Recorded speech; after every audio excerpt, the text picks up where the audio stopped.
نیکیوں کے اس موسم بہار رمضان المبارک میں ضرورت ہے کہ ہم انسانیت کی سب سے عظیم ہستیاں انبیاء کرام کے قصے سنیں تاکہ ان کی روشنی میں ہم اپنی زندگی میں سدھار لا سکیں۔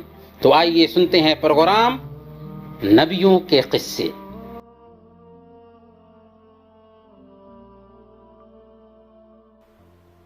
بسم اللہ والصلاة والسلام علی رسول اللہ وبعد۔ محترم ناظرین، السلام علیکم ورحمۃ اللہ وبرکاتہ۔ پروگرام نبیوں کے قصے میں آپ سب کا استقبال ہے۔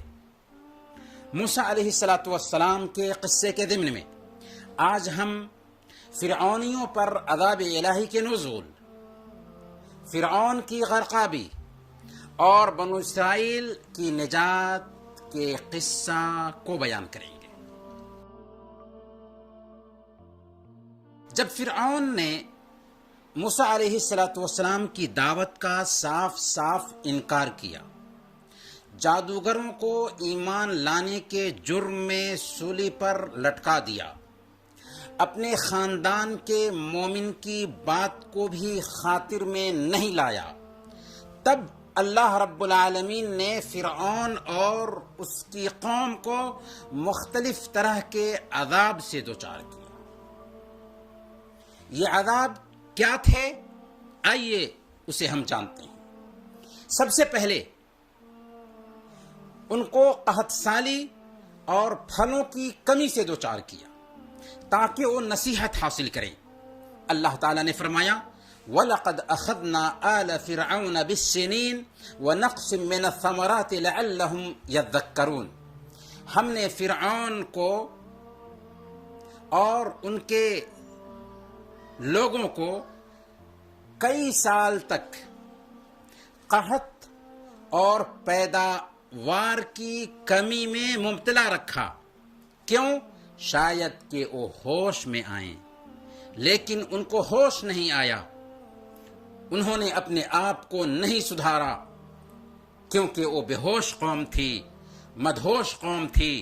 تب اللہ رب العالمین نے ان پر دوسرا عذاب یہ اتارا کہ ان پر طوفان بھیج دی، جس نے ہر چیز کو ڈبا دیا، کھیتی نہیں کر سکتے تھے، پریشانی ہی پریشانی تھی، لیکن طوفان سے بھی وہ نہ سدھرے۔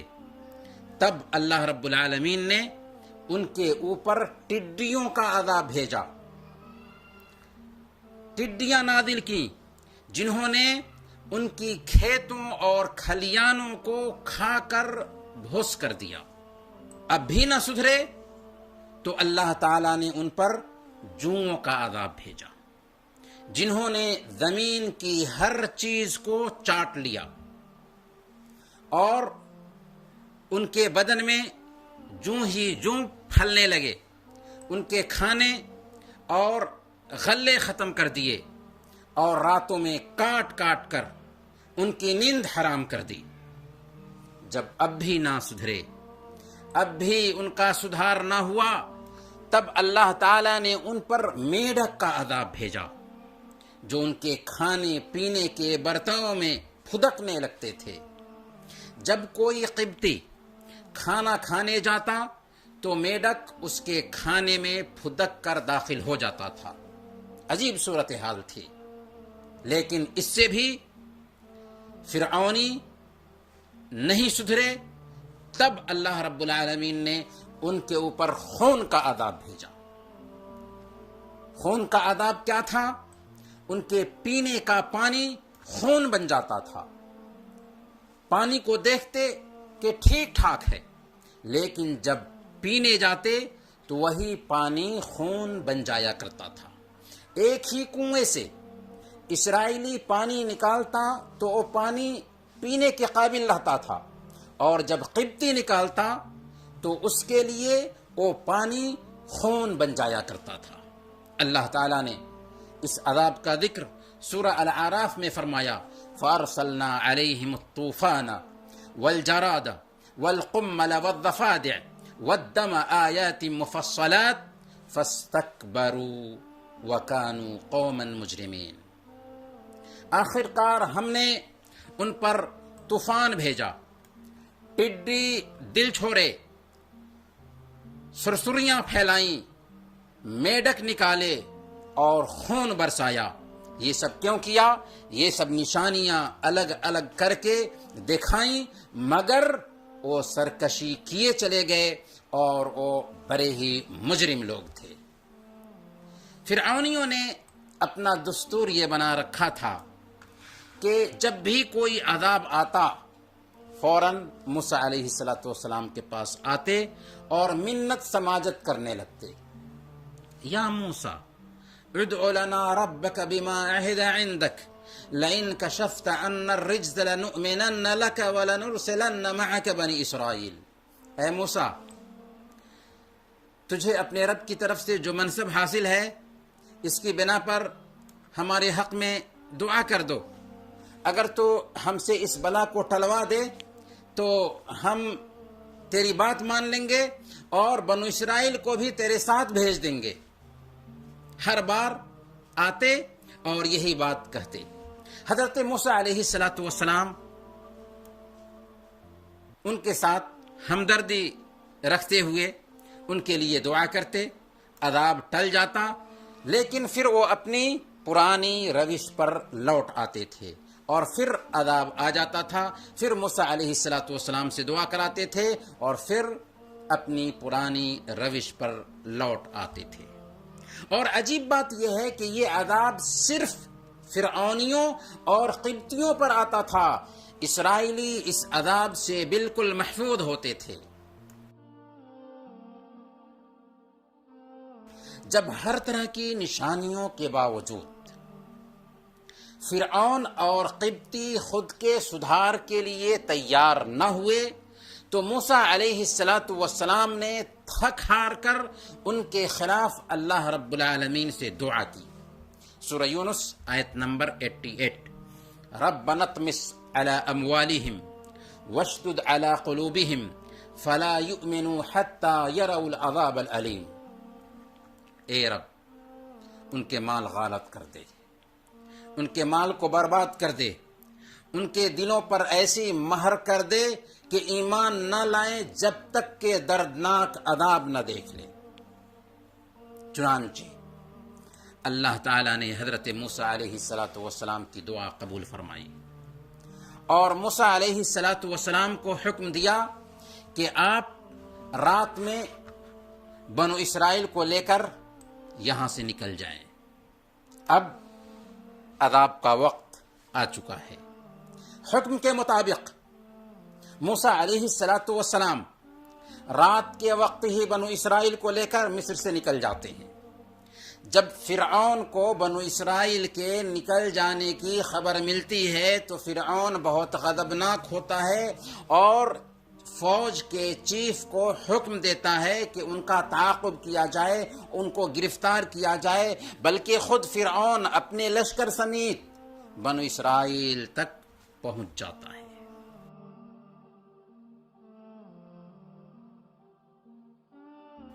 اس وقت سورج نکل رہا تھا جب بنو اسرائیل نے دیکھا کہ سمندر سامنے ہے اور پیچھے سے فرعون اپنے لشکر کے ساتھ پہنچنے ہی والا ہے، تو بنو اسرائیل جلد باز قوم تھی، پریشان ہو گئے۔ ان کے پیر سے زمین نکلنے لگی، ان کے پیر سے زمین کھسکنے لگی۔ موسیٰ علیہ السلام سے کہنے لگے، اِنَّا لَمُدْرَكُونَ، اب تو ہم پکڑ لیے جائیں گے۔ لیکن حضرت موسیٰ علیہ السلام نے نہایت یقین کے ساتھ انہیں اطمینان دلایا۔ سورہ الشعراء آیت نمبر 62، اِنَّ مَعِيَ رَبِّي سَيَهْدِينِ، ہرگز نہیں، میرا رب میرے ساتھ ہے، وہ ضرور مجھے راستہ دکھائے گا۔ کیسے راستہ دکھائے گا وہ اہم نہیں ہے، بلکہ میں جس رب سے معاملہ کرتا ہوں وہ رب مجھے ضرور راستہ دکھائے گا۔ یہ مومن کا ایمان ہے کہ حالات کیسے ہی نازک کیوں نہ ہوں، نکلنے کے سارے راستے مسدود ہو جائیں، بند ہو جائیں، لیکن پھر بھی ایک مومن پر امید ہوتا ہے، مایوسی کا شکار نہیں ہوتا، اللہ کی مدد پر اسے پختہ یقین ہوتا ہے۔ چنانچہ اللہ تعالیٰ نے حضرت موسیٰ علیہ السلام کو وحی بھیجی کہ ان اضرب بعصاک البحر، کہ سمندر پر اپنی لاٹھی ماری۔ چنانچہ حضرت موسیٰ علیہ السلام نے سمندر پر لاٹھی ماری تو سمندر پھٹ گیا۔ فانفلق فکان کل فرق کالطود العظیم، یکایک سمندر پھٹ گیا اور اس کا ہر ٹکڑا ایک عظیم الشان پہاڑ کی طرح ہو گیا، یعنی سمندر پھٹنے کے بعد اس کا ہر حصہ ایک بڑے پہاڑ کے جیسے ہو گیا اور بیچ میں بالکل راستہ بن گیا، یہاں تک کہ سمندر کے کیچڑ وغیرہ بھی بالکل سوکھ گئے۔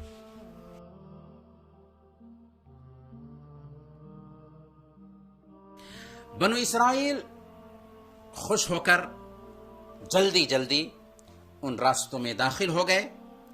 جب سارے کے سارے پار کر گئے، یہاں تک کہ بنو اسرائیل کا آخری آدمی بھی اس راستے سے نکل گیا، تو اب فرعون سمندر کے پاس پہنچا اور فرعونی لشکر نے بھی اسی راستے سے داخل ہو کر بنو اسرائیل کو پکڑنا چاہا۔ چنانچہ فرعون اور اس کی فوج سب کے سب سمندر میں داخل ہو گئے۔ جب بیچ سمندر میں پہنچے تو سمندر بہہ پڑا اور ٹھاٹھیں مارنے لگا۔ چنانچہ فرعون اپنے لشکر سمیت سمندر میں ڈوب کر ہمیشہ کے لیے دنیا کے لوگوں کے لیے عبرت کا سامان بن گیا۔ یہ ہے ظالم کا انجام۔ کہاں گئی فرعون کی طاقت اور اس کی جبروتیت، جو انا ربکم الاعلی کا دعویٰ کرتا تھا؟ کہاں گئے اس کے لاؤ لشکر؟ ظلم کی بھی حد ہوتی ہے، اللہ کے پاس دیر ہے اندھیر نہیں۔ فرعون نے جب موت کو اپنی آنکھوں کے سامنے دیکھا تو فوراً موسیٰ علیہ السلام کے رب کو تسلیم کر لیا، لیکن اس وقت بہت دیر ہو چکی تھی، ایمان لانے کا کوئی فائدہ نہیں تھا، وقت جا چکا تھا۔ فرعون کے بارے میں اللہ تعالیٰ نے آج سے 1450 سال پہلے اپنی کتاب میں کہہ دی تھی، سورہ یونس آیت نمبر 92، فَالْيَوْمَ نُنَجِّيكَ بِبَدَنِكَ لِتَكُونَ لِمَنْ خَلْفَكَ آیَةً، اب ہم تیری لاش کو بچا کر رکھیں گے تیرے بدن کے ساتھ، تاکہ تو بعد کی نسلوں کے لیے عبرت کا سامان بنے۔ جس وقت یہ آیت کریمہ اتری تھی اس وقت فرعون کی لاش کا سراغ تک نہیں لگا تھا۔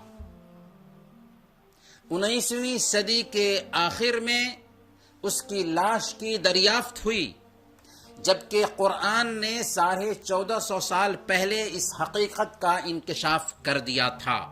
اللہ کی شان دیکھیں کہ آج تک قاہرہ کے عجائب گھر یعنی میوزیم میں فرعون کی ممی موجود ہے، جس میں دنیا کے سارے ظالموں کے لیے سبق اور پیغام ہے کہ وہ ظلم سے باز آ جائیں۔ قرآن کا ایک زندہ معجزہ بھی ہے اور عقل رکھنے والوں اور سوچنے سمجھنے والوں کے لیے عبرت اور نصیحت ہے۔ محترم ناظرین، فرعون کی تباہی کا یہ واقعہ محرم کی 10 تاریخ کو عاشوراء کے دن پیش آیا تھا۔ موسیٰ علیہ السلام نے شکرانے کے طور پر اس دن روزہ رکھا تھا۔ بخاری اور مسلم کی روایت ہے، حضرت ابن عباس رضی اللہ عنہما بیان کرتے ہیں کہ اللہ کے رسول صلی اللہ علیہ وسلم جب ہجرت کر کے مدینہ تشریف لائے تو یہودیوں کو عاشوراء کے دن روزہ رکھتے ہوئے دیکھا۔ آپ نے ان سے پوچھا، ما ھذا اليوم الذي تصومونه، اس دن تم لوگ روزہ کیوں رکھتے ہو؟ اس دن تم لوگ جو روزہ رکھتے ہو اس کی اصل کیا ہے، بنیاد کیا ہے؟ انہوں نے کہا، یہ بہت عظیم دن ہے، اسی دن اللہ تعالیٰ نے حضرت موسیٰ علیہ السلام اور ان کی قوم کو نجات دیا تھا اور فرعون اور اس کی قوم کو غرقاب کیا تھا۔ چنانچہ موسیٰ علیہ السلام نے اس دن شکرانے کے طور پر روزہ رکھا تھا، اس لیے ہم بھی اس دن روزہ رکھتے ہیں۔ تب اللہ کے نبی صلی اللہ علیہ وسلم نے فرمایا تھا فَنَحْنُ أَحَقُّ وَأَوْلَى بِمُوسَى مِنْكُمْ کہ اے یہودیو، ہم موسیٰ علیہ السلام کے تم سے زیادہ حقدار ہیں۔ موسیٰ علیہ السلام کا ہم تم سے زیادہ حق رکھنے والے ہیں۔ چنانچہ اللہ کے نبی صلی اللہ علیہ وسلم نے اس دن روزہ رکھا اور صحابہ کرام کو بھی اس دن روزہ رکھنے کی تاکید کی۔ محترم ناظرین، فرعون اور اس کی قوم کی غرقابی کے بعد بنو اسرائیل کے اچھے دن آ گئے تھے، کیونکہ فرعون کے چنگل سے بنو اسرائیل نکل چکے تھے۔ ذلت کی زندگی سے پیشوائی کی زندگی ملی تھی، عزت کی زندگی ملی تھی، لیکن بنو اسرائیل تھی بڑی شریر قوم، اریل قوم۔ پیشانی کی آنکھوں سے انہوں نے حضرت موسیٰ علیہ السلام کے معجزات دیکھے تھے، ٹھانٹھیں مارتے سمندر میں راستہ بنتے دیکھا تھا، فرعون کو اپنے سامنے ڈوبتے ہوئے دیکھا تھا۔ حق تو یہ تھا کہ وہ اللہ کی عظمت کو سمجھتے، شریعت موسوی کی تابعداری کرتے، اللہ کے حکم سے ذرہ برابر بھی سرتابی نہ کرتے، لیکن کیا ایسا ہو سکا؟ نہیں۔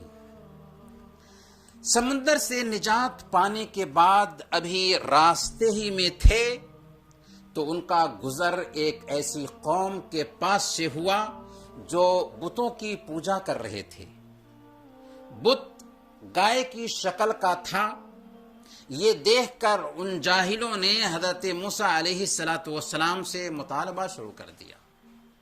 کہا یا موسیٰ اجعل لنا الہا کما لہم آلہہ، اے موسیٰ ہمارے لیے بھی ایسا ہی معبود بنا دیجئے جیسے ان لوگوں کے معبود ہیں۔ حضرت موسیٰ علیہ السلام نے جب ان کی نادانی دیکھی، ان کی جہالت دیکھی کہ ابھی اللہ نے ان کو فرعون کے چنگل سے نجات دی ہے اور ابھی یہ شرک پر اتارو ہو گئے، تب حضرت موسیٰ علیہ السلام نے کہا تھا انکم قوم تجہلون، تم لوگ بڑی نادانی کی باتیں کرنے والے لوگ ہو، جاہل قوم ہو، گنوار قوم ہو۔ جی ہاں، جو لوگ اللہ کا عرفان نہیں رکھتے وہ علم رکھنے کے باوجود بھی جاہل ہوتے ہیں، گنوار ہوتے ہیں۔ بنو اسرائیل کا حضرت موسیٰ علیہ السلام سے یہ مطالبہ کہ ہمارے لیے بھی معبود بنا دیجئے جیسا کہ ان کے لیے معبود ہے، یہ اس بات کی طرف اشارہ کر رہا تھا کہ ابھی بھی ان کے ذہن میں پرانی جو روایتیں پائی جاتی تھیں باقی ہیں، اور ان کی تربیت کے لیے ایک تفصیلی پیغام کی ضرورت ہے۔ اسی لیے حضرت موسیٰ علیہ السلام کو اللہ رب العالمین نے کوہ سینا پر 30 دن کے لیے بلایا، پھر 10 دن کا مزید اضافہ کیا تو کل ملا کر 40 راتیں ہو گئیں۔ اس بیچ بنو اسرائیل کی دیکھ ریکھ کرنے کے لیے حضرت موسیٰ علیہ السلام نے حضرت ہارون علیہ السلام کو پیچھے چھوڑ رکھا تھا۔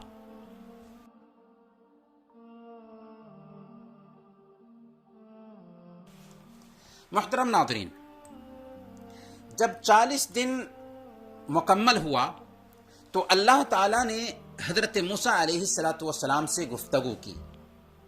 اسی وقت حضرت موسیٰ علیہ السلام نے اللہ تعالیٰ سے گزارش کی تھی۔ کیا گزارش کی تھی؟ گزارش کی تھی کہ رب ارنی انظر الیک، اے اللہ، اے میرے رب، تو اپنا دیدار مجھے کرا دے، اے اللہ میں تجھے دیکھنا چاہتا ہوں، میں آپ کو ایک نظر دیکھ لوں، میری یہ تمنا ہے۔ اللہ رب العالمین نے فرمایا لن ترانی، اے موسیٰ تم مجھ کو ہرگز نہیں دیکھ سکتے، ہاں اگر تیرے اندر مجھے دیکھنے کی للک ہے تو تم اس پہاڑ کی طرف دیکھو، اگر وہ اپنی جگہ پر برقرار رہا تو تم مجھے دیکھ سکو گے۔ چنانچہ جب حضرت موسیٰ علیہ السلام نے پہاڑ کی طرف دیکھا اور اللہ نے پہاڑ پر تجلی فرمائی تو تجلی نے اس پہاڑ کے پرخچے اڑا دیے اور حضرت موسیٰ علیہ السلام بے ہوش ہو کر گر پڑے۔ جب ہوش میں آئے تو کہنے لگے سبحانک تبت الیک وانا اول المؤمنین، بے شک تیری ذات پاک ہے، میں تیرے جناب میں توبہ کرتا ہوں اور میں سب سے پہلے ایمان والوں میں سے ہوں، میں سب سے پہلے ایمان لانے والا ہوں۔ اس سے پتہ کیا چلا؟ اس سے پتہ یہ چلا کہ دنیا میں انسان اللہ کا دیدار نہیں کر سکتا، یہاں تک کہ ہمارے حبیب ساری انسانیت کے تاجدار محمد الرسول اللہ صلی اللہ علیہ وسلم نے بھی اللہ کو نہیں دیکھا، کیونکہ ہماری دنیاوی آنکھیں اس امر کی متحمل نہیں ہیں کہ وہ اللہ کا دیدار کر سکیں، لیکن کل قیامت کے دن جنت میں نیک بندے اللہ کا دیدار کریں گے، جو جنت کی نعمتوں میں سب سے بڑی نعمت ہوگی جنتیوں کے لیے۔ پھر اللہ تعالیٰ نے بنو اسرائیل کی رہنمائی کے لیے موسیٰ علیہ السلام کو تورات سے نوازا، جسے ایک تخت پر لکھ کر دیا گیا تھا۔ اسی وقت اللہ تعالیٰ نے حضرت موسیٰ علیہ السلام کو باخبر کیا کہ اے موسیٰ، آپ کے بعد بنو اسرائیل گمراہ ہو چکے ہیں، سامری نے اسے گمراہ کر دیا ہے۔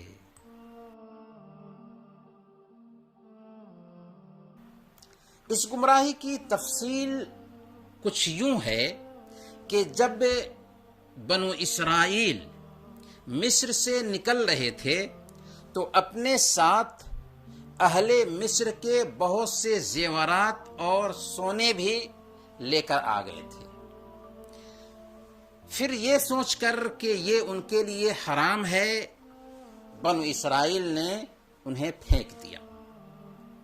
ان زیورات کو ایک آدمی جس کا نام سامری تھا اس نے اٹھا لیا اور ان زیورات سے ایک بچھڑے کا اسٹیچو بنایا اور بھی چیزیں اس کے اندر مکس کی اور اس میں مٹھی بھر مٹی ڈال دی جو اس نے جبریل کے گھوڑے کے نقش قدم سے اٹھائی تھی۔ اس نے وہ مٹی جب اس مجسمے میں ڈالی تو وہ عجیب طریقے سے اس میں سے آواز نکلنے لگی، جس طرح ایک حقیقی بچھڑے کی آواز ہوتی ہے ویسی ہی آواز اس مجسمے سے نکلنے لگی۔ پھر سامری نے بنو اسرائیل سے کہنا شروع کر دیا ھذا الہکم و الہ موسیٰ، کہ دیکھو یہ تمہارا اور موسیٰ کا معبود ہے۔ موسیٰ بھول کر اپنے رب سے ملاقات کرنے کے لیے گئے ہیں، حالانکہ ان کا رب یہی ہے، اصل رب یہ مورتی ہے جس کی تمہیں پوجا کرنی چاہیے۔ اب کیا تھا، بنو اسرائیل نے اسی مورتی کی پوجا شروع کر دی، گائے کی پوجا کرنے لگے۔ ہارون علیہ السلام نے انہیں سمجھایا کہ بچھڑے کی پوجا مت کرو، تمہارا رب اللہ ہے، بچھڑا نہیں۔ لیکن بنو اسرائیل سننے والی قوم نہیں تھی. بنو اسرائیل کا جواب تھا لن نبرح علیہ عاکفین حتی یرجع الینا موسیٰ، ہم تو اسی کی پوجا کرتے رہیں گے یہاں تک کہ موسیٰ واپس نہ آ جائے. موسیٰ علیہ السلام جب کوہ طور سے واپس آئے اور بنو اسرائیل کو بچڑے کی پوجا کرتے دیکھا تو تورات کی تختیاں نیچے ڈالیں، پھر حضرت ہارون علیہ السلام کی طرف متوجہ ہوئے، ان کی داڑھی پکڑی اور سختی سے کہا کہ اے ہارون، جب تم نے انہیں گمراہ ہوتے دیکھا تو انہیں روکا کیوں نہیں، یا پھر ان کو سمجھائے ہوتے، ان کے بارے میں آ کر کے مجھے خبر کیے ہوتے. ہارون علیہ السلام نے کہا یا ابن امہ لا تأخذ بلحیتی ولا برأسی انی خشیت ان تقول فرقت بین بنی اسرائیل ولم ترقب قولی. اے میری ماں کے بیٹے، میری داڑھی نہ پکڑ، نہ میرے سر کے بال کھینچ. مجھے اس بات کا ڈر تھا کہ تو آ کر کہے گا کہ تم نے بنو اسرائیل میں پھوٹ ڈال دی اور میری بات کا پاس و لحاظ نہ رکھا. سچی بات یہ ہے کہ میں نے انہیں بت پرستی سے منع کیا تھا، سختی کے ساتھ روکا تھا، لیکن انہوں نے میری بات کی بالکل پرواہ نہ کی، میری بات کی سنی انسنی کر دی. میں نے ان پر سختی اس لیے نہیں کیا کہ ایسا نہ ہو کہ وہ دو گروہوں میں بٹ جائیں. جب حضرت موسیٰ علیہ السلام کو اطمینان ہو گیا کہ ہارون علیہ السلام نے کوئی کوتاہی نہیں کی تو اب سامری کی طرف متوجہ ہوئے اور حقیقت حال معلوم کرنے کے بعد اسے در بدر کر دیا اور پھر اس سے کہا کہ وَانظُرْ إِلَىٰ إِلَٰهِكَ الَّذِي ضَلْتَ عَلَيْهِ عَاكِفًا لَنُحَرِّقَنَّهُ ثُمَّ لَنَنْسِفَنَّهُ فِي الْيَمِّ نَسْفًا، اور دیکھ اس خدا کو جس پر تو ریجھا ہوا ہے، اب ہم اسے جلا کر کے ریزہ ریزہ کر کے دریا میں اسے بہا دیں گے. چنانچہ آپ نے بالکل سب کے سامنے اس بچڑے کو جلایا اور اس کی راہ کو سمندر میں پھینک دیا. افسوس کہ آج تک اس گوشالہ پرستی کی روایت انسانی دنیا میں چلی آ رہی ہے. انسان سائنس اور ٹیکنالوجی کے میدان میں اس قدر ترقی کر گیا، لیکن اسے یہ سمجھ نہیں کہ ایک بے زبان جانور بھگوان کیسے ہو سکتا ہے. یہ تلخ حقیقت ہے کہ انسان مذہبی رسم و رواج کا اپنی عقل سے تجزیہ نہیں کرتا. وہ سمجھتا ہے کہ آبا و اجداد کے طور طریقے پر آنکھیں بند کر کے عمل کیا جانا چاہیے، چاہے وہ طریقہ عقل کے خلاف کیوں نہ ہو. یہیں پر ہمیں اسلام کی عظمت سمجھ میں آتی ہے، اسلام کی اہمیت سمجھ میں آتی ہے، جس نے ہمیں خالق اور مخلوق کی پہچان کرائی. صرف ایک اللہ سے ہمارا رشتہ جوڑا، سینکڑوں دیوی دیوتاؤں کے سامنے ہماری پیشانی کو جھکنے سے بچایا اور ہر طرح سے خرافات اور بدعات سے ہمیں پاک و صاف کیا. فالحمد للہ علی نعمت الاسلام. محترم ناظرین، انہی چند کلمات کے ساتھ ہم آپ سے رخصت ہوتے ہیں. اگلے ایپیسوڈ میں انشاءاللہ پھر ملیں گے. تب تک کے لیے اجازت دیجیے. وصلی اللہ علی نبینا محمد وعلی آلہ وصحبہ اجمعین.